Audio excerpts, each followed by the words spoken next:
ಕಣ್ಮುಚ್ಕೊಂಡಿರುವಾಗಲೇ 4 ಜನ ಅದರ ಬಗ್ಗೆ ಎಲ್ಲ ಮಾಹಿತಿ ಕರ್ತನು ಕೊಡ್ತಾನೆ. ಗಮನಿಸಿ, 4 ಜನ ಒಂದು ಊರಲ್ಲಿ ಸ್ತ್ರೀಯರಿದ್ದಾರೆ.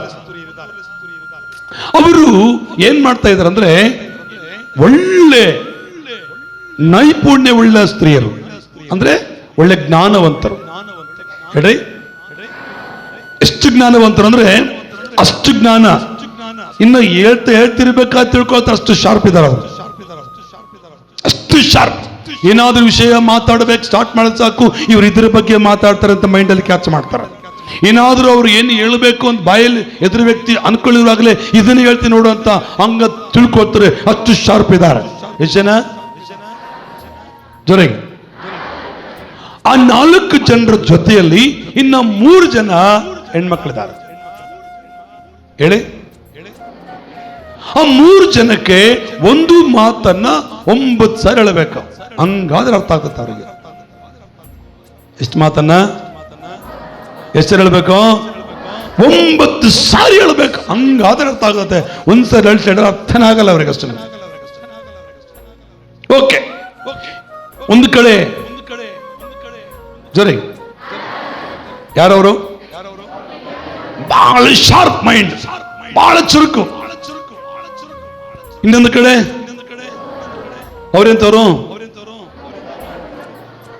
ಒಂದು ಸುದ್ದಿಯನ್ನ, ಒಂದು ಮಾತನ್ನ, ಇಲ್ಲ ಒಂದು ವಿಷಯದ ಬಗ್ಗೆ ಹೇಳಿದ್ರೆ ಒಂದೇ ಸಾರಿಗೆ ಅವ್ರ ಅರ್ಥ ಆಗಲ್ಲ, 9 ಸಾರಿ ಅವ್ರಿಗೆ ಹೇಳ್ಬೇಕು. ಒಂದೇ ಊರಲ್ಲಿ ಜೀವನ ಮಾಡ್ತಾರೆ. ಒಂದೇ ಊರಲ್ಲಿ ಜೀವನ ಮಾಡಬೇಕಾದ್ರೆ ಆ ಊರಿಗೆ ಒಬ್ಬ ಸಂಘ ನಡೆಸುವಂತ ಒಂದು ವ್ಯಕ್ತಿ ಬಂದ. ಹೇಳಿ, ನೀವು ಈ ಸಂಘದಲ್ಲಿ ಸೇರಿದರೆ, ನೀವು ಈ ಸಂಘಕ್ಕೆ ಜಾಯಿನ್ ಆದ್ರೆ, ನೀವು ವಾರ ಇಷ್ಟು ಉಳಿತಾಯ ಕಟ್ಟಿದ್ರೆ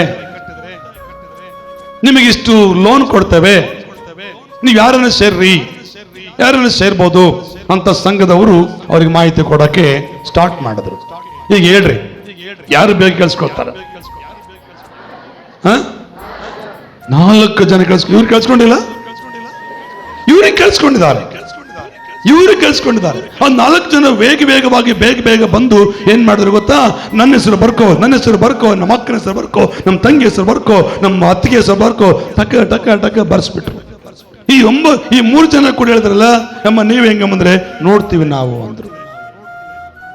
ಅವ್ರಿಗೆ ಅರ್ಥ ಆಗಿಲ್ಲ. ಇವಾಗ 4 ಜನ ಹೇಳಿದ್ರು, ಅವ್ರಿಗೆ ಹಂಗಲ್ಲ ಸಮಯ, ಈ ಸುದ್ದಿಯನ್ನ ತಿರುಗಿ ನನ್ನ ಸೇರೋಳು, ಈ ಸುದ್ದಿಯನ್ನ ತಿರುಗಿ ನನ್ನ ಸೇರೋಳು, ಈ ಸುದ್ದಿಯನ್ನ ತಿರುಗಿ ನನ್ನ ಸೇರೋಳು. ಏಮೋ ಆ ಪಾಪ ತಾಳ್ಮೆ ಇರ್ಬೇಕಲ್ಲ, ಹೇಳಾರೆ ಕೂಡ ಹೇಳಿ ಸಾಕಾಗಿ ಅವ್ರು ಹೋಗ್ಬಿಟ್ರು. ಅವ್ರ ಹೆಸರು ಬರ್ಸ್ಲಿಲ್ಲ.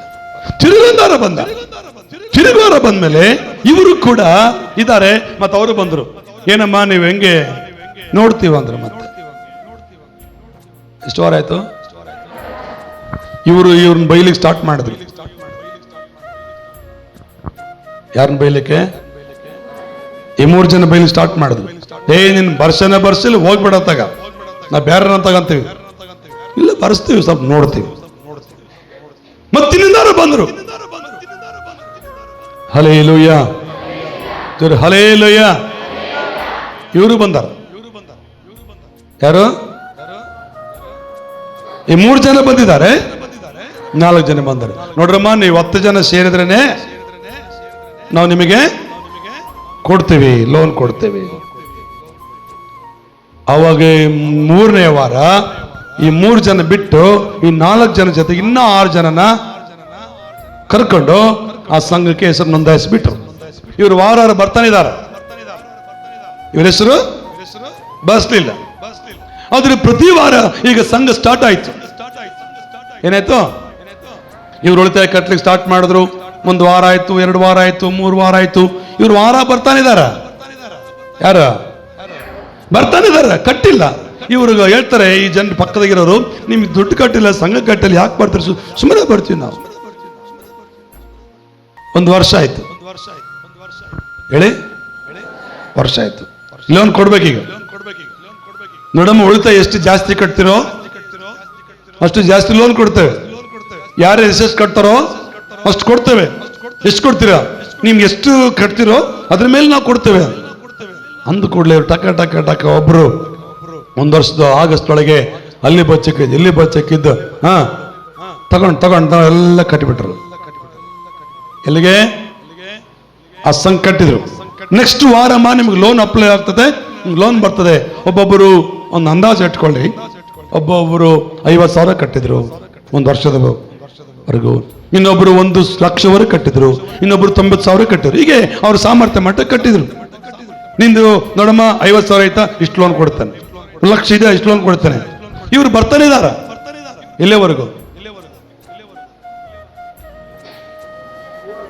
ಇಲ್ಲೇವರೆಗೂ ಬರ್ತಾರ. 1 ವರ್ಷದ ಬರ್ತಾರೆ, ಕಟ್ಟಿಲ್ಲ ಅವರು. ಹಲ್ಲೆಲೂಯ. 1 ವರ್ಷ ಆಗಿ ಇನ್ನೇನು ಹತ್ರ ಬರ್ಬೇಕು, ಲೋನ್ ಕೊಡಬೇಕು, ನಾವು ಕಟ್ತೀವಿ, ನಮಗೆ ಇವಾಗ ಅರ್ಥ ಆಗೈತೆ ಅಂದ್ರು.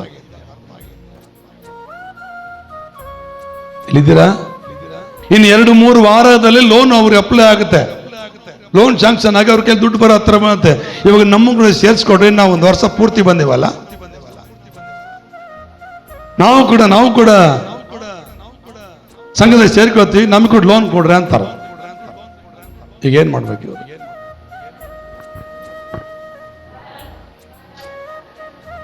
ಸರಿಯಾಗಿ ಹೇಳಿ. ವರ್ಷ ಬಂದಾರ ಫಸ್ಟ್ ಸಂಘದಲ್ಲಿ ಜಾಯ್ನ್ ಆಗಿಲ್ಲ ಅವರು, ಆಮೇಲೆ ದುಡ್ಡು ಕಟ್ಟಿಲ್ಲ. ಹಲ್ಲೆಲೂಯ. ಅವಾಗ 3ನೇ ಜನರಲ್ಲಿ ಒಬ್ಬ ಹೇಳಿದ, ಬ್ಯಾಡ್ ಬಿಡು, ಅವರೇ ತಗೊಳ್ಳಿ, ವಾಪಸ್ ಬಂದ್ರು. ಈಗ 4ನೇ ವಾರದಲ್ಲಿ ಸಂಘ ಕೊಡಬೇಕನ್ನೋ ವ್ಯಕ್ತಿ, ಎಲ್ಲ ಅಪ್ಲಿಕೇಶನ್ ತಗೊಂಡೋಗಿರೋ ವ್ಯಕ್ತಿ ಹಾರ್ಟ್ ಅಟ್ಯಾಕ್ ಬಂದು ಸತ್ತಾಗ್ಬಿಟ್ಟ. ಏನದ? ಹಾರ್ಟ್ ಅಟ್ಯಾಕ್ ಬಂದು ಮೇನ್ ವ್ಯಕ್ತಿ ಆತನೇ, ಎಲ್ಲದಕ್ಕೆ ಮೇನ್ ವ್ಯಕ್ತಿ. ಸಂಘ ಬರಲಿಲ್ಲ, ತಿರುಗಾರ ಬರಲಿಲ್ಲ. ಎಲ್ಲರೂ ಸೇರ್ಕೊಂಡು 10 ಜನ ಆಫೀಸ್ ಹತ್ತು ನೋಡಿದ್ರಲ್ಲ, ಅಲ್ಲಿಗೆ ಹೋದ್ರು. ಏನ ಬಂದಿಲ್ಲ ಅಂದ್ರೆ, ಅಮ್ಮ ನಿಮಗೆ ಕೊಡಬೇಕಾದ ಲೋನ್ ಕೊಡೋ ವ್ಯಕ್ತಿನೇ ಹಾರ್ಟ್ ಅಟ್ಯಾಕ್ ಬಂದು ಸತ್ತಾಗ್ಯಾನಮ್ಮ, ಇನ್ನು 6 ತಿಂಗಳು ನಿಮಗೆ ಲೋನೇ ಬರಲ್ಲ. ಎಷ್ಟು ತಿಂಗಳ? ಅವಾಗ ಅವ್ರ ಮುಖ ಹೆಂಗಿರ್ತದೆ?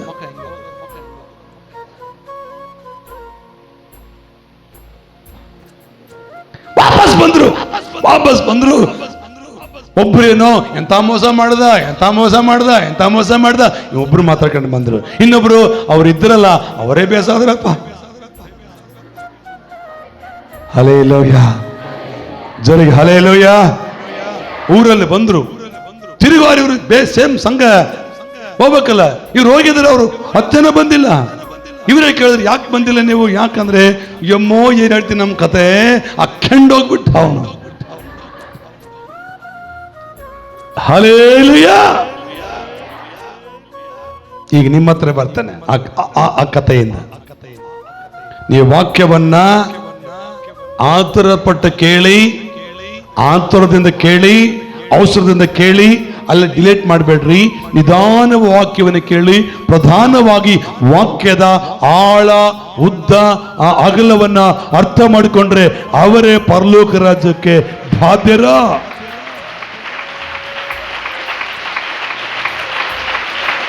ಆಮೇಲೆ ಈ ಸತ್ಯವೇದದಲ್ಲಿ ಬರೆದಿರೋ ಮಾತು ಒಂದೇ ಸಾರಿ ಅರ್ಥ ಆಗಲ್ಲ. ಒಂದು ವೇಳೆ ಒಂದ್ಸಾರಿ ಅರ್ಥ ಆದ ಕೂಡಲೇ ಅದು ಮುಂದೆ ಹಂಗ ನೆಲೆಯಾಗಿ ನಿಂತ್ಕೊಳ್ಳಲ್ಲ. ಇದನ್ನು ಕೇಳ್ತಾನೆ ಇರಬೇಕು, ಇದನ್ನು ಓದ್ತಾನೆ ಇರಬೇಕು, ಇದನ್ನು ನಾನು ಹೇಳ್ತಾನೆ ಇರಬೇಕು. ನೀವು ಇದನ್ನು ಓದಿ ಕೇಳಿ ಇನ್ನು ಮೆಲುಕು ಆಗ್ತಾನೆ ಇರಬೇಕು. ಹಾಗೆ ಮಾಡ್ತಾ ಮಾಡ್ತಾ ಮಾಡ್ತಾ ಮಾಡ್ತಾ ಇರುವಾಗ ಈ ವಾಕ್ಯ ನಿನ್ನೊಳಗೆ ಅರ್ಥ ಆಗ್ತದೆ. ಆಮೇಲೆ ಇವಾಗ ನಾನು ಒಂದು ಆಲೋಚನೆಗೆ ಬಂದಿದ್ದೇನೆ. ಈ ಕಳೆದ 1-2 ತಿಂಗಳುಗಳಿಂದ ಪ್ರಾರ್ಥನೆ ಮಾಡ್ತಾನೆ, ಸ್ವಾಮಿ ನನ್ನ ಸಭೆಯಲ್ಲಿ ಎಷ್ಟು ಜನ ಇದ್ದಾರೆ, ಅದು ನಾನು ಬೇಕಾಗಿಲ್ಲ ಸ್ವಾಮಿ. ಕರ್ತನ ಬರುಣದವರೆಗೆ ಎಷ್ಟು ನಿಂತುಕೊಳ್ಳೋದಕ್ಕೆ ಆಗ್ತಾ ಅಷ್ಟು ನಿಲ್ಲಿಸಲಿಕ್ಕೆ ನೀನು ವಾಕ್ಯವನ್ನ ಕಟ್ಟಲಿಕ್ಕೆ ಅವರು ಪ್ರಯತ್ನ ಪಡುತ್ತೇನೆ ಸ್ವಾಮಿ. ಆಮೇಲೆ ಹೇಳಿ ಹಲ್ಲೆಲೂಯ. ಅತಿಜ್ಞಾನ ದೇವ್ರ ವಾಕ್ಯ ಹೇಳ್ತದೆ, ಏನಂತೆ? ಹುಚ್ಚುತನ. ಹೇಳ್ರಿ, ಅತಿಜ್ಞಾನ ಹುಚ್ಚುತನ. ಜ್ಞಾನ ಇರಬಾರ್ದು ಅಂತ ಹೇಳ್ತಾ ಇಲ್ಲ ನಾವು. ದಬ ದಬ ದಬ ದಬ ಓದಿ ದಲದಲ ಮುಗಿಸುವುದಲ್ಲ ಇದು ವಾಕ್ಯ ಅಂದ್ರೆ. ಈಗ ನಿಮ್ಮ ಹತ್ರ ಬರ್ತಾನೆ, ವಾಕ್ಯವನ್ನ ತಿರುಗಿ ತಿರುಗಿ ಕೇಳಬೇಕು. ಹೇಳ್ರಿ, ಇದನ್ನ ಕೇಳಿ ಬಿಡು, ಇದು ಮುಗಿದು ಬಿಡು. ನೋ, ಈ ವಾಕ್ಯ ಒಂದೊಂದು ರೀತಿಯಲ್ಲಿ ಕರ್ತನು ಮಾತನಾಡಲು ಶಕ್ತನಾಗಿದ್ದಾನೆ. ಓಕೆ, ನಾನು ವಾಕ್ಯದ ದೇವರ ಆಶೀರ್ವಾದ ಹೊಂದಬೇಕಂದ್ರೆ ದೇವರಿಗೆ ನಾವೇನಾಗಿರ್ಬೇಕು? ನಂಬಿಗಸ್ತರಾಗಿರ್ಬೇಕು. ಹೇಳ್ರಿ, ಅದೇ ಸಂದೇಶ ಮುಂದುವರಿಸ್ತಾನೆ, ಸ್ವಲ್ಪ ವ್ಯತ್ಯಾಸವಾಗಿರ್ತದೆ. ಇವತ್ತು ಎಷ್ಟೋ ಜನರಿಗೆ ದೇವರ ಆಶೀರ್ವಾದ ಬೇಕಂತ ಇಷ್ಟಪಡ್ತಾರೆ, ದೇವರ ಅದ್ಭುತ ಮಾಡಬೇಕಂತ ಬಯಸ್ತಾರೆ, ದೇವರು ಒಳ್ಳೆಯದನ್ನು ಮಾಡಬೇಕಂತ ಆಸೆ ಪಡ್ತಾರೆ. ಆದರೆ ವಾಕ್ಯಕ್ಕೆ ಹೋಗುವುದಕ್ಕೆ ಮುಂಚಿತವಾಗಿ ಕಣ್ಮುಚ್ಕೊಂಡು ಒಂದು ನಿಮಿಷ ಪ್ರಾರ್ಥನೆ ಮಾಡೋಣ. ನಮ್ಮನ್ನು ಬಹಳವಾಗಿ ಪ್ರೀತಿಸುವಂತ ನಮ್ಮ ಪ್ರಿಯ ಪರಲೋಕದ ತಂದೆ, ಈ ಮಧ್ಯಾಹ್ನ ಕಾಲ ಸಮಯದಲ್ಲಿ ನಿನ್ನ ವಾಕ್ಯವನ್ನು ಧ್ಯಾನಿಸಲಿಕ್ಕಿರುವ ನಮ್ಮೆಲ್ಲರೂ ನಿನ್ನ ಕರಳಿಸಿಕೊಡುತ್ತೇವೆ.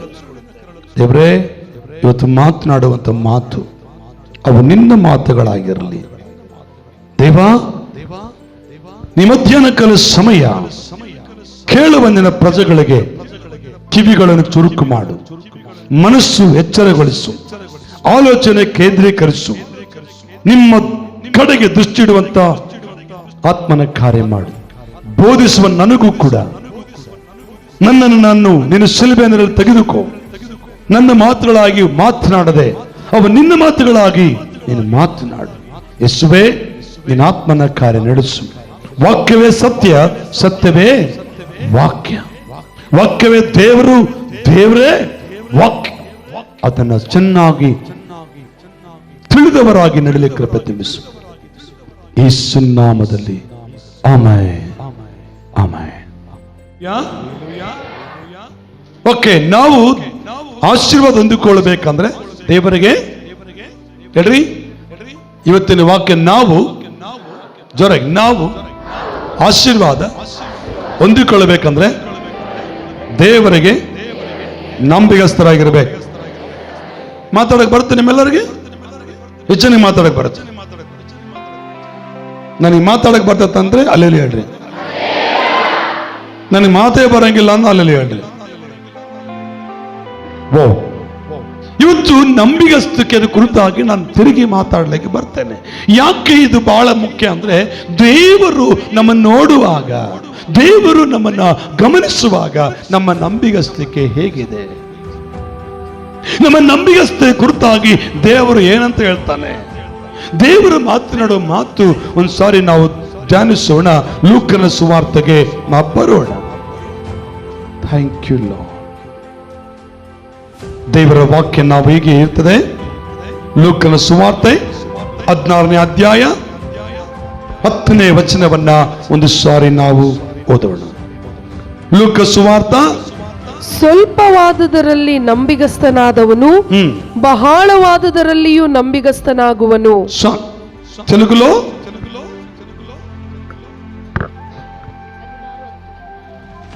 లూకా సువార్త 16వ అధ్యాయము 10వ వచనంలో, మిక్కిలి కొంచెములో నమ్మకముగా ఉండువాడు ఎక్కువలోను నమ్మకముగా ఉండును.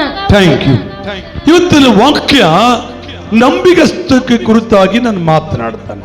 ಕಳೆದ ವಾರ ನಾವು ಮಾತನಾಡಿದ್ವಿ, ಮೋಸೆ ದೇವರ ಮನೆಯಲ್ಲೆಲ್ಲ ಏನಾಗಿದ್ದನು?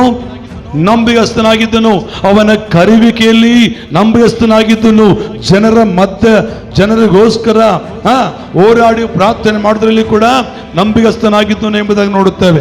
ಇವತ್ತು ನಾವು ದೇವರ ವಾಕ್ಯ ಏನಿರ್ತದೆ, ಸ್ವಲ್ಪ ವಾದದಲ್ಲಿ ನಂಬಿಗಸ್ತನಾದವನು ಏನಂತದೆ ವಾಕ್ಯಲ್ಲಿ,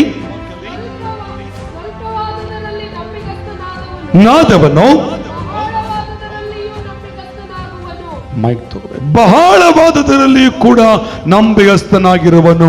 ಇವತ್ತು ನಾವೇನ್ ಮಾಡ್ಬೇಕಂದ್ರೆ, ಸ್ವಲ್ಪವಾದದರಲ್ಲಿ ನಂಬಿಗಸ್ತಕ್ಕೆ ದೇವರು ನೋಡ್ತಾನೆ. ಜೋರಾಗಿ ಹಲ್ಲೆಲೂಯಾ. ಇವತ್ತು ದೇವರಿಂದ ನಾವು ಆಶೀರ್ವಾದ ಹೊಂದಿಕೊಳ್ಬೇಕಂದ್ರೆ ಸ್ವಲ್ಪವಾದದ್ದು ಅಂತ ಹೇಳಿದ್ರೆ, ನಿನಗೆ ಸಣ್ಣ ತಲೆನೋವು ವಾಸಿ ಆಗಿದೆ ಅನ್ಕೊಳ್ಳಿ. ಜಸ್ಟ್ ಏನಾಗಿದೆ? ಒಂದು ತಲೆನೋವು ವಾಸಿ ಆಗಿದೆ. ದೊಡ್ಡದ ಚಿಕ್ಕದಾದ ಹೇಳಿ ಜೋರಾಗಿ. ಇದು ಸ್ವಲ್ಪ ಹೊಟ್ಟೆ ಸ್ವಲ್ಪ ಗಾಬರಿ ಸಂಕಟ ಜಸ್ಟ್ ಹಂಗೆ ಆಗ್ತಾ ಇತ್ತು. ಅವಾಗ ಯೇಸುವೆ ನನಗೆಲ್ಲ ಗಾಬರಿ ತೆಗೆದಾಕಪ್ಪ, ಯೇಸುವೆ ನನ್ನ ತೆಲ್ಲ ತೆಗೆದಾಕಪ್ಪ ಅಂತ ಹೇಳಿದಿ, ಪ್ರೇಯರ್ ಮಾಡಿದಿ. ಆ ತೆಲ್ಲ ವಾಸ ಆಯ್ತು, ನಿನಗೆ ನಿನ್ನ ಹೊಟ್ಟೆ ನೋವು ಕೂಡ ಕಡಿಮೆ ಆಯ್ತು. ಅವಾಗ ಏನ್ ಮಾಡ್ಬೇಕು ಗೊತ್ತಾ? ಇವತ್ತು ಯಾಕೆ ನಮ್ಮ ಜನರು ದೇವರ ಕಾರ್ಯ ಕಾಣಕ್ಕಾಗ್ತಿಲ್ಲ ಗೊತ್ತಾ? ಈ ಸ್ವಲ್ಪವಾದದ್ರಲ್ಲಿ ನಂಬಿಗಸ್ತರಾಗಿಲ್ಲ. ದೊಡ್ಡದು ಬೇಕಂತಾರೆ, ದೊಡ್ಡ ದೇವ್ರು ಕೊಡ್ಬೇಕಂತ ಆಸೆ ಪಡ್ತಾನೆ, ದೊಡ್ಡ ದೇವ್ರಿಗೆ ಮಾಡಬೇಕಂತ ಉದ್ದೇಶ ಇದೆ. ಆದರೆ ಸ್ವಲ್ಪವಾದದ್ರಲ್ಲಿ, ಸಣ್ಣದರಲ್ಲಿ ನಂಬಿಗಸ್ತನಾಗಿದ್ರೆ ದೊಡ್ಡದರಲ್ಲಿ ಕೂಡ ಕರ್ತನು ನಿನ್ನನ್ನ ಇಡ್ಲಿಕ್ಕೆ ಶಕ್ತನಾಗಿದ್ದಾನೆ. ಒಂದು ದೇವರಿಗೆ ವಾಕ್ಯ ಹೇಳ್ತದೆ, ಒಂದು ಮಾತು ಹೇಳ್ಬೇಕಂದ್ರೆ ಒಂದು ಚಿಕ್ಕ ತಲೆನೋವು ಹೋದರೂ ಕೂಡ ದೇವರಿಗೆ ದೊಡ್ಡ ಸ್ತೋತ್ರ ಮಾಡಬೇಕು. ಇದು ಮಹಾ, ಇದು ದೊಡ್ಡದಾ, ಈ ತರ ಯೋಚನೆ ಮಾಡಬಾರದು. ಬೈಬಲ್ ವಾಕ್ಯ ಸ್ಪಷ್ಟ ಹೇಳ್ತದೆ, ಸ್ವಲ್ಪವಾದದರಲ್ಲಿ ನಂಬಿಗಸ್ತನಾದವನು ಬಹಳವಾದದರಲ್ಲಿ ಕೂಡ ಏನಾಗ್ತಾನವನು ನಂಬಿಗಸ್ತನಾಗಿರುತ್ತಾನೆ. ಆಮೇಲೆ ನಮಗ ನಂಬಿಗಸ್ತರ ಕುರಿತಾಗಿ ನೋಡಿದ್ರೆ ಅಬ್ರಾಮ ಬರ್ತಾನೆ ನಮ್ಮ ನೆನಪಿಗೆ. ಯಾರು ಬರ್ತಾರೆ? ಏನ್ ಹೇಳ್ತಾರೆ ಅಬ್ರಾಮನಿಗೆ? ನೀನು ಹೋಗು. ದೊಡ್ಡ ಮಾತದು, ನಾವು ಆಲೋಚನೆ ಮಾಡಿ ಚಿಕ್ಕ ಮಾತೆ. ಆದ್ರೆ ಅಬ್ರಾಮನ ಚಿಕ್ಕದಾಗಿ ಯೋಚನೆ ಮಾಡಲಿಲ್ಲ, ಅದು ದೊಡ್ಡದಾಗಿ ಯೋಚನೆ ಮಾಡಿದ್ರು. ನೀನು ನಾನು ತೋರಿಸೋ ದೇಶಕ್ಕೆ ಹೋಗು, ನಿನ್ನ ತಂದೆಯ ಮನೆಯನ್ನ, ನಿನ್ನ ಬಂಧು ಬಳಗವನ್ನ ಬಿಟ್ಟು ನಾನು ತೋರಿಸೋ ದೇಶಕ್ಕೆ ಹೋಗು ಅಂತ ಹೇಳ್ದ. ಅದು ಜಸ್ಟ್ ನಾವು ಊಹೆ ಮಾಡ್ಕೊಂಡ್ರೆ ಚಿಕ್ಕ ಮಾತಾಗಿ ಕಾಣ್ತದೆ. ಆದ್ರೆ ಅಬ್ರಾಮನ ಚಿಕ್ಕ ಮಾತಾಗಿ ನೋಡ್ಲಿಲ್ಲ, ಅದನ್ನ ದೊಡ್ಡ ಮಾತಾಗಿ ನೋಡಿದನು. ಅಬ್ರಾಮನು ಸ್ವಲ್ಪವಾದ ನಂಬಿಗಸ್ತನಾಗಿದ್ದಕ್ಕಾಗಿಯೇ ಅಬ್ರಾಮನ್ ದೊಡ್ಡ ಆಶೀರ್ವಾದ ಹೊಂದಿಕೊಳ್ಳಿಕ್ಕೆ ಸಾಧ್ಯವಾಯಿತು. ಹಲ್ಲೆಲೂಯಾ, ಜೋರ ಹೇಳಿ ಹಲ್ಲೆಲೂಯಾ, ಇನ್ನುಗಡೆ ಹಲ್ಲೆಲೂಯಾ. ಸ್ವಲ್ಪವಾದದರಲ್ಲಿ ಯಾರು ನಂಬಿಗಸ್ತ ನಡೀತಾರೋ ಅವರ ಜೀವಿತದಲ್ಲಿ ದೇವರು ದೊಡ್ಡ ಕಾರ್ಯಗಳನ್ನು ಮಾಡುತ್ತಾನೆ. ಇವತ್ತು ನಮಗೆ ಸ್ವಲ್ಪನೇ. ನಾನು ರಾಂಪುರಕ್ಕೆ ಬಂದಾಗ ಪಾಸ್ಟರ್ ಥಾಮಸ್ ಪಾಸ್ಟ್ರು ನಮ್ಮ ಕೈಯಲ್ಲಿ ಕೆಲವು ಜನರನ್ನು ಮಾತ್ರ ಕೊಟ್ಟರು. ಅವಾಗ ಹೆಚ್ಚು ಕಡಿಮೆ ಒಂದು 6 ಇಂದ 8 ಜನ ಇರ್ಬೋದು ಅನ್ಕೊಳ್ತೀನಿ, ಅಷ್ಟೇ ಅನ್ಕೋತೀನಿ. ಶಿವಮ್ಮ, ರಾಮಗುಟ್ಟಮ್ಮ ಅಷ್ಟು ಜನನ, ಅದಕ್ಕೆ ಜಾಸ್ತಿ ಇದ್ರ ಸ್ಟಾರ್ಟಿಂಗ್ ಅಲ್ಲಿ ನಮಗೆ ಅಂಗನವಾಡಿ ಸ್ಕೂಲಾಗ ಮಾಡಬೇಕಾದ್ರೆ ನೀವು ಮಾತಾಡ್ಲಿದ್ರೆ ಮತ್ತೆ ಅವ್ರಿಗೆ ಏನು ಅರ್ಥ ಆಗುತ್ತೆ ಒಳ್ಳೆ. ಆದ್ರೆ ಆ ಜನರನ್ನು ನಾವು ಕರ್ತನ ಮುಂದೆ ಇಟ್ಟು ಪ್ರಾರ್ಥನೆ ಮಾಡುವಾಗ ಅನೇಕರು ನಮಗೆ ಹೇಳಿದ್ರು, ಇವ್ರು ಎಲ್ಲಿರ್ತಾರೆ, ಇವ್ರು ಓಡಾಗಿ ಬಿಡ್ತಾರೆ, ಇವ್ರು ಎಲ್ಲಿರ್ತಾರೆ ಸ್ವಯಂ ಮಾಡಕ್ಕೆ, ಏನೋ ಹುಡುಗ ಬಟ್ಟೆ ಬಂದಾರ ಹೋಗ್ಬಿಡ್ತಾರೆ, ಇವ್ರೇನ್ ಮಾಡ್ತಾರೆ. ಎಲ್ಲರ ಬಾಯಲ್ಲಿ ಇದೇ ಮಾತು ಬರ್ತಿತ್ತು. ಆ ಮಾತು ನಮ್ಮ ಕಿವಿ ಗೂಟ ಬಡ್ದಂಗೆ ಕೇಳಿಸ್ತಿತ್ತು. ಇವ್ರೇನ್ ಮಾಡ್ತಾರೆ, ಅದು ನನ್ನ ಸಾಮರ್ಥ್ಯ ಇಲ್ಲ. ಅದನ್ನ ನಾವು ಪಾಸ್ಟರ್ ಥಾಮಸ್ ಪಾಸ್ಟರ್ ನಾವೆಲ್ಲ ಗುಡೆ ಕಟ್ಟು ಹೋಗಬೇಕಾದ್ರೆ ಒಂದು ಮಾತು ಹೇಳಿದ್ರು, ನಿಮ್ಮ ಕೈಲಿ ಕೊಡಲ್ಪಟ್ಟ ಸಭೆ ಅದು ಚಿಕ್ಕದಾಗಿ ನೋಡ್ಬೇಡ್ರಿ, ಅದು ದೊಡ್ಡದಾಗಿ ನೋಡ್ರಿ. ದೇವರು ದೊಡ್ಡ ಕಾರ್ಯ ಮಾಡ್ತಾನೆ. ಈ ಜನರನ್ನ ಮಾತು ನೋಡಬೇಡ್ರಿ. ಈ ಜನರಿಂದ ಇರುವಂತ 100 ಜನ ಇದ್ದಾರೆ, ಈ ಜನರಿಂದ 1000 ಕುಟುಂಬಗಳಿದ್ದಾವೆ. ಈ ಕುಟುಂಬ ಮಾತ್ರ ಮುಖ್ಯವಲ್ಲ, ಈ ಕುಟುಂಬ ಆಧಾರ ಮಾಡಿಕೊಂಡು ಇನ್ನು 1000 ಕುಟುಂಬ ಆಧಾರ ಮಾಡಿಕೊಂಡು ಅದನ್ನ ನೋಡ್ರಿ ಅಂತ ನನಗೆ ಪಾಸ್ಟರ್ ಹೇಳಿದ್ರು. ಅದನ್ನ ಹಿಡ್ಕೊಂಡು ಬೆಟ್ಟದಲ್ಲಿ ಕಣ್ಣೀರಿಟ್ಟು ಪ್ರಾರ್ಥನೆ ಮಾಡುವಾಗ ಸ್ವಲ್ಪವಾದರಲ್ಲಿ ನಂಬಿಗಸ್ತರಾಗಿ ನಿಂತುಕೊಂಡದಕ್ಕಾಗಿ ಇವತ್ತು ಸಮೂಹವನ್ನೇ ಕರ್ತನು ನಮಗೆ ಕೊಡ್ಲಿಕ್ಕೆ ಸಾಧ್ಯವಾಯಿತು. ಹಲ್ಲೆಲೂಯಾ. ಇವತ್ತು ನಿನ್ನ ಕೈಯಲ್ಲಿ ಕೊಡಲ್ಪಟ್ಟರು ಸಣ್ಣ ಉದ್ಯೋಗ ಆಗಿರ್ಬೋದು, ಒಂದು P1 ಕೆಲಸ ಆಗಿರ್ಬೋದು, ಒಂದು ಯಾವ್ದು ಚಿಕ್ಕ ಬರೆಯುವಂತ ಕೆಲಸವಾಗಿರ್ಬೋದು, ಅದು ಸಣ್ಣದೇ, ಅದು ಚಿಕ್ಕದೇ.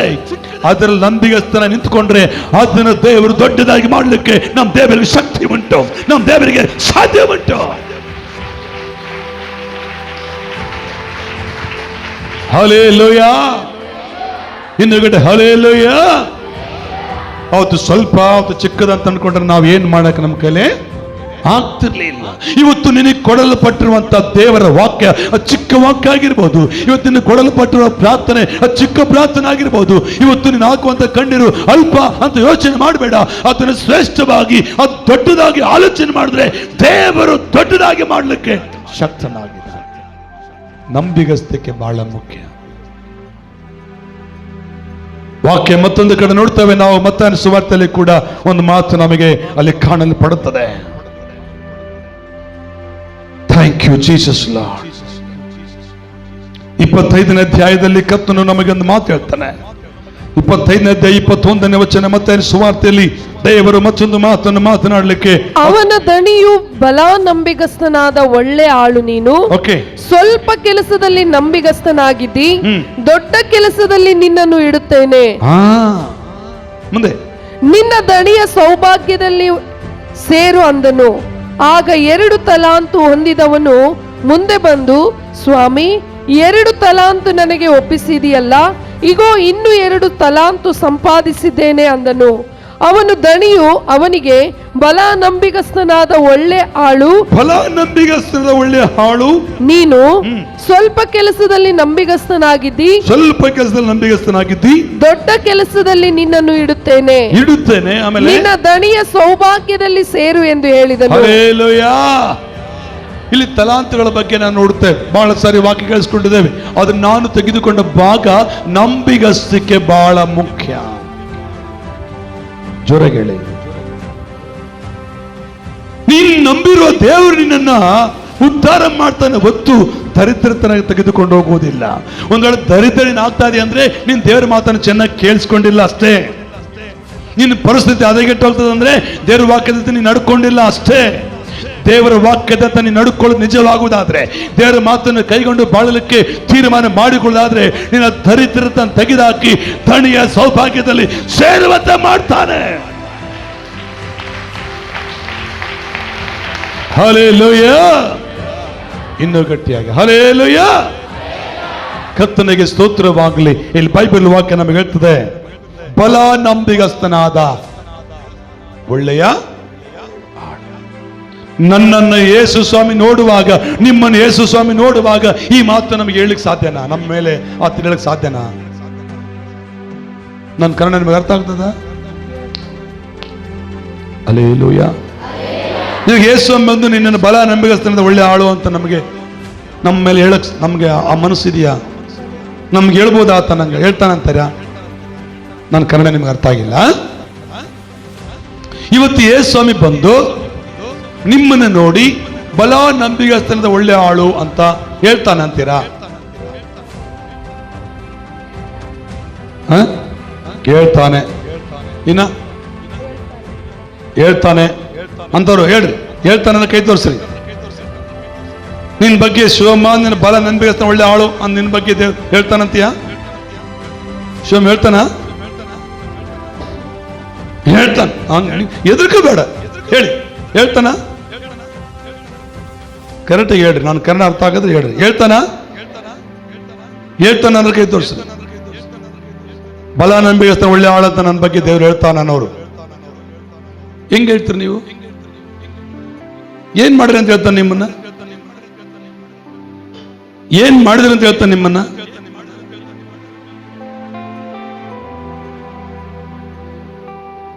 ಹೇಳ ಮೇಡಮ್, ಕರೆಕ್ಟ್ ಹೇಳ. ಕೊಟ್ಟ ತಲಾಂತ 2 4 ಮಾಡ್ಯಾನ, ಅದಕ್ಕೆ ಬಲ ನಂಬಿಗಸ್ತನ ಆಳಂತ ಹೇಳ್ದ. ಇನ್ನೊಬ್ಬನ 5 ಕೊಟ್ಟಾನ, 10 ಮಾಡ್ಯಾನ, ಅದು ಬಲ ನಂಬಿಗಸ್ತನ ಅಂತ ಹೇಳ್ದ. ಮತ್ ನಮ್ ಬಗ್ಗೆ ಹೆಂಗ್ ಹೇಳ್ತಾನ? ನಿನ್ ಬಗ್ಗೆ ಹೇಳ್ತಾನ ನಂಬಿಗಸ್ತನ ಅಂತ? ನನ್ನ ಕನ್ನಡ ನಿಮ್ಗೆ ಅರ್ಥ ಆಗಲ್ಲ ಬಾಬು, ನನ್ನ ಹೊರಡೆ ತಪ್ಪಾಗಿದೆ. ದೇವರು ನಂಬಿಗಸ್ತನ ತನ್ನ ಬಾಯಿಂದ ಬರ್ಬೇಕಂದ್ರೆ ಆತನ ವಾಕ್ಯ ಒಂದು ಕೂಡ ಮೀರಬಾರ್ದು. ನಾವು ಆತನ ಆಜ್ಞೆ ಒಂದು ಕೂಡ ಮೀರಬಾರ್ದ. ಆತನ ಯಾವತ್ತು ಕೂಡ ಏನ್ ದೇವರು ಅಂತಂದಿರಬಾರ್ದ. ಅಂತವರಿಗೆ ಮಾತ್ರ ನಂಬಿಗಸ್ತನ ಅಂತ ಹೇಳಕ್ ಸಾಧ್ಯ ವಿನಃ ನಾನು ಚರ್ಚಿಗೆ ಬಂದ್ಬಿಟ್ಟಿನಿ, ನೀರ್ನಾಗ ಮುಣಗಿ ಬಿಟ್ಟಿನಿ, ಕತ್ತನ ಭುಜ ತಗೊಂಡ್ಬಿಟ್ಟಿನಿ, ಕಾಣಿಗೆ ಕೊಟ್ಟು ಬಿಟ್ಟಿನಿ, ನಿಮ್ ಬಗ್ಗೆ ನಂಬಿಗಸ್ತ ಅಂತ ಹೇಳಕ್ಕೆ ಬೈಬಲ್ ಅಲ್ಲಿ ಸಾಧ್ಯವೇ ಇಲ್ಲ. ನನ್ನ ಬಗ್ಗೆ ಕೂಡ ಹೇಳ್ತಾನಲ್ಲ, ನನಗೆ ಗ್ಯಾರಂಟಿ ಇಲ್ಲ. ಹೌದೇನ್ ಸರ್, ನಾವು ಕೂಡ ಹಂಗಾದ್ರೆ ಹಂಗ ಬಿಡಿ. ಇವಾಗಂತೀರಿ ನೀವು, ಇವಾಗಂತೀರಿ ನೀವು.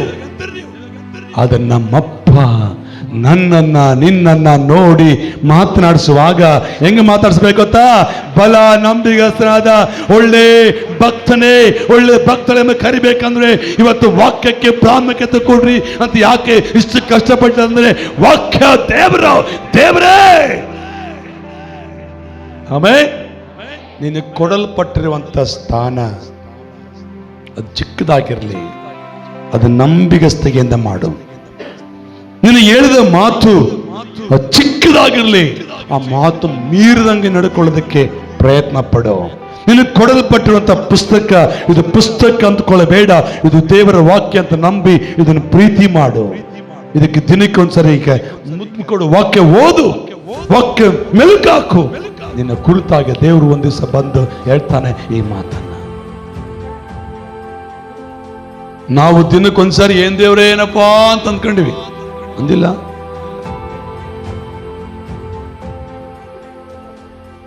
ಒಂದೊಂದು ವಾರ ಪೂರ್ತಿ ಪ್ರೇಯರೇ ಮಾಡಿಲ್ಲ ನಾವು, ಬೇಜಾರಾಗಿ ಒಂದು ವಾರ ಪ್ರೇಯರ್ ಮಾಡಿಲ್ಲ ಅಂತವ್ರು ಇದ್ದಾರೆ ಇಲ್ಲಿ. ನಿಮ್ಮನ್ನು ಯಾರು ಅರೆಸ್ಟ್ ಮಾಡಲ್ಲ ಅಂತವ್ರು ಯಾರಿದ್ರು ಕೈ ತೋರಿಸ್ತಾರೆ. 2 ದಿನ ನಾನು ಪ್ರೇಯರ್ ಮಾಡಿಲ್ಲ, ಮಾಡಬಾರ್ದಂತಲ್ಲ, ನಿಮ್ಮ ಮನಸ್ಸು ಬೇಜಾರಾಗಿ ಏನ್ ಮಾಡ್ತಿ ಬಿಡು ಹೋಗ್ಲತ್ತಾಗ ಮಾಡಿ ಮಾಡಿ ಸಾಕಾಗೈತೆ. ಎಷ್ಟು ಮಾಡಿದ್ರೆ ಅಷ್ಟೇ ಹಂಗ ಅಂದ್ಕೊಂಡಿಲ್ಲ, ಒಪ್ಕೊಳ್ರಿ. ಹಿಂಗಂದಿರಿ, ನಾನು ಆ ಕಡೆನ ತಗೋ ಈ ಕಡೆ ತಗೋ ಅಂತಾರೆ. ನೀವು 2 ದಿನ ಪ್ರೇಯರ್ ಮಾಡಿಲ್ಲಲ್ಲಮ್ಮ. ಮಕ್ಕಳ ವಿಷಯದಲ್ಲಿ ಬಾಧೆ ಪಟ್ಟು ಕೆಲವರು ಮಾಡಿಲ್ಲ, ಕೆಲವು ಗಂಡ ವಿಷಯದಲ್ಲಿ ಪ್ರೇಯರ್ ಬಾಧೆ ಪಟ್ಟು ಮಾಡಿಲ್ಲ, ಕೆಲವು ಹೆಂಡತಿ ವಿಷಯದಲ್ಲಿ ಬಾಧೆ ಪಟ್ಟು, ಕೆಲವರು ಬೇರೆಯಿಂದ ಸಮಸ್ಯೆ ಬಂದು ಪ್ರೇಯರ್ ಮಾಡಕ್ ಮನಸ್ಸಿಲ್ಲದೆ ಬೇಜಾರಾಗಿ. ಮತ್ತೆ ಹಂಗೆ ನಾವಿದೀವಲ್ಲ, ನಮ್ಮ ಬಗ್ಗೆ ನಂಬಿಗಸ್ತಾರ ಅಂತ ಹೇಳಕ್ ದೇವರು ಸಾಧ್ಯನಾ? ಈಗ ಹೇಳ್ರಿ, ಇವಾಗ ಈಗ ಹೇಳ್ರಿ ಮನಸ್ಸಾಕ್ಷಿಯಿಂದ. ಈಗ ನಮ್ಮ ಬಲ ನಂಬಿಗಸ್ತ ರುದ್ರೇಶಣ್ಣ, ಬಲ ನಂಬಿಗಸ್ತ ದೇವೇಂದ್ರ ಅಂತ ನಮ್ಮ ಬಗ್ಗೆ ಹೇಳಕ್ ಸಾಧ್ಯನಾ? ಈಗ ಹೇಳ್ರಿ, ಈಗ ನಿಮ್ಮ ಬಗ್ಗೆ ನಂಬಿಗಸ್ತ ಅಂತ ಹೇಳ್ತಾನಂತ ಯಾರು ಕೈ ತೋರಿಸ್ತಾರಲ್ಲ ಅವ್ರು ಹೇಳ್ರಿ, ಈಗ ನೋಡೋಣ. ಮಕ್ಳಿಂದ ಹೋದ್ವಿ ಅನ್ಕೋತೀನಿ ನಾನು. ನಿಮ್ಗೆ ಅರ್ಥ ಆಗಿಲ್ಲಮ್ಮ ನನ್ನ ಪ್ರಿಯ ದೇವ್ ಮಕ್ಕಳೇ. ಇವತ್ತು ನಿಮ್ಮಲ್ಲಿ ಮನೆ ಮಾಡಿಕೊಳ್ತೇನೆಂದ್ರೆ, ನೀನ್ ನಂಬಿರೋ ದೇವರು ಸಾಧಾರಣ ಮನುಷ್ಯನಲ್ಲ. ನೀನ್ ನಂಬಿರೋ ದೇವರು ಮೂಕನಲ್ಲ, ನೀನ್ ನಂಬಿರೋ ದೇವರು ಕುರುಡನಲ್ಲ, ನೀನ್ ನಂಬಿರೋ ದೇವರು ಕಿವುಡನಲ್ಲ, ನೀನ್ ನಂಬಿರೋ ದೇವರು ಮೌನವಾಗಿರುವನಲ್ಲ. ಕೂಗುವ ಸ್ವರಕ್ಕೆ ಕಿವಿಗೊಡುವ ದೇವರ, ಕೂಗುವ ಸ್ವರಕ್ಕೆ ಕಿವಿಗೊಟ್ಟು ಮಾತನಾಡಿಸುವ ದೇವರ. ಹಲ್ಲೆಲೂಯಾ. ನಮ್ಮ ನಂಬಿಗಸ್ತಿಕೆ ದಿನ ದಿನ ಕಳ್ಕೊಳ್ತಾ ಇದ್ದೇವೆ ನಾವು. ಎಷ್ಟೋ ನಂಬಿಕೆ ದ್ರೋಹ ಇದಾವೆ ಇವತ್ತು. ಆದ್ರೆ ಸ್ವಾಮಿ ಒಂದು ಮಾತು ಹೇಳ್ತಾನೆ, ಬಲ ನಂಬಿಗಸ್ತನಾದ ಒಳ್ಳೆಯ ಆಳು. ಇವತ್ತು ನಾನು ಹಂಗಾಗ್ಬೇಕಂದ್ರೆ ಇವತ್ತಿನಿಂದಾದರೂ ವಾಕ್ಯಕ್ಕೆ ವಿಧೇಯತ್ವ ತೋರಿಸಲಿಕ್ಕೆ ಪ್ರಾರಂಭಿಸೋಣ. ಇವತ್ತಿನಿಂದಾದರೂ ವಾಕ್ಯವನ್ನ ಧ್ಯಾನಿಸಲಿಕ್ಕೆ, ವಾಕ್ಯವನ್ನ ನಂಬಲಿಕ್ಕೆ, ವಾಕ್ಯಾನುಸಾರ ಜೀವನ ಮಾಡಲಿಕ್ಕೆ, ನಮ್ಮ ಜೀವಿತವನ್ನ ಮುಡುಪಾಗಿ ಇಟ್ಟುಕೊಳ್ಳಲಿಕ್ಕೆ ಪ್ರಯತ್ನ ಪಡೋಣ, ಪ್ರಯಾಸ ಪಡೋಣ. ಒಂದೇ ದಿನಕ್ಕೆ ಬರುವುದಿಲ್ಲ ನಂಬಿಗಸ್ತಕ್ಕೆ, ಒಂದೇ ವಾರಕ್ಕೆ ಬರುವುದಿಲ್ಲ ನಂಬಿಗಸ್ತಕ್ಕೆ, ಒಂದೇ ತಿಂಗಳಿಗೆ ಬರುವುದಿಲ್ಲ ನಂಬಿಗಸ್ತಕ್ಕೆ, ಒಂದೇ ವರ್ಷಕ್ಕೆ ಬರುವುದಿಲ್ಲ ನಂಬಿಗಸ್ತಕ್ಕೆ. ವರ್ಷಗಳು ಕಳೆದು ವರ್ಷಗಳು ಕಳೆದು ವರ್ಷಗಳು ಕಳೆದು ವರ್ಷಗಳು ಕಳೆದು ವರ್ಷಗಳು ಕಳೆದು ಹೋಗ್ತಾ ಹೋಗ್ತಾ ಇರುವಾಗ ನಮ್ಮ ನಂಬಿಗಸ್ತಕ್ಕೆ ದೇವರು ಪರೀಕ್ಷಿಸ್ತಾನೆ. Hello, hallelujah. ಇನ್ನೊಂದು ಹಲ್ಲೆಲೂಯಾ. ನಂಬರ್ 1, ಸ್ವಲ್ಪ ವಾದದಲ್ಲಿ ನಂಬಿಗಸ್ತನಾಗಿದ್ರೆ ಬಹಳ ವಾದದಲ್ಲಿ ದೇವರು ನಮಗೆ ಇಡ್ತಾನೆ. ಸಣ್ಣ ಕೆಲಸದಲ್ಲಿ ನಂಬಿಗಸ್ತರಾಗಿದ್ರೆ ದೊಡ್ಡ ಕೆಲಸವನ್ನು ದೇವರು ನಮಗೆ ಕೊಡುತ್ತಾನೆ. ನಂಬರ್ 1, ಸ್ವಲ್ಪ ವಾದದಲ್ಲಿ ನಾವು ನಂಬಿಗಸ್ತರಾಗಿರಬೇಕು. ಹೇಳ್ರಿ, ಇದು ಸಾಕಪ್ಪ, ದೇವರು ಕೊಟ್ಟಿದ್ದು ಸಾಕು ಅಂತ ಅನ್ಕೊಂಡ್ರೆ ಅದನ್ನ ದೇವರು ದೊಡ್ಡದು ಮಾಡ್ತಾನೆ.